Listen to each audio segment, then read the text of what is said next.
Ayatollah Khamenei তাকে শহীদ করা হয়েছে।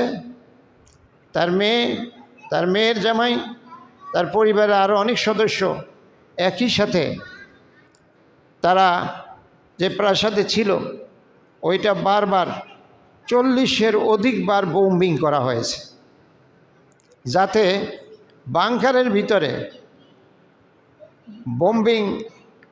বাংকার বাস্ট যে বোম, সেই বোম বারংবার পড়ে যদি ভিতরে তারা থেকেও থাকে, ধোঁয়া ভিতরে গিয়ে যেন ধোঁয়ার শ্বাস আটকে তারা শহীদ হয়ে যায়, এটা নিশ্চিত করার জন্য 40-এর অধিকবার এর উপরে তারা বোম্বিং করেছে।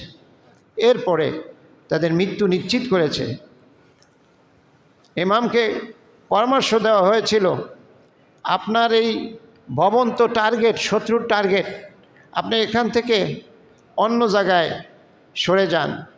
উনি বলেছেন, আমি তো 86 বছরের মানুষ, 86 বছরে আমার ইবাদত বন্দেগী কদ্দুর কবুল হয়েছে জানি না, তবে শাহাদত যদি আমার নসিব হয়, শহীদ যদি আমি হতে পারি, তাহলে অন্তত আল্লাহর কাছে আমি বিনা হিসাবে পার পাওয়ার সুযোগ। সম্মানিত হাজিরিন, ওনার এরকম একজন মানুষ, যার এরকম একজন মানুষ নিয়েও সারা পৃথিবীতে আজকে প্রশ্ন, তিনি কি মুসলমান না তিনি শিয়া না তিনি কি? মুসলমান, সুন্নি, তারপর খারিজি ইত্যাদি বাকি মানুষ করেছে, নবীরা করেছে, সাহাবীরা করেছে, না আমরা করছি পরে? আমাদের মতের ভিন্নতার কারণে কিছু কিছু মত আছে যেগুলি গ্রহণযোগ্য না, আকীদা বিশ্বাসের ব্যাপারে কোনোভাবেই গ্রহণ করা যায় না।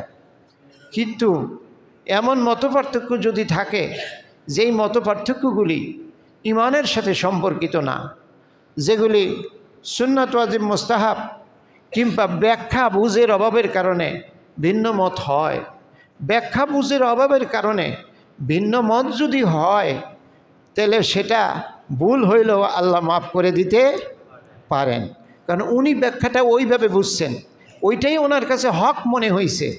উনি 10টা ভালো কাজ করেছেন, একটা ব্যাখ্যা বিশ্লেষণের কারণে তার বুঝতে ভুল হয়েছে, ওটা যদি সে ভুলও করে তাহলে আল্লাহর কাছে অন্তত 1 গুণ সওয়াব আছে। কয় গুণ?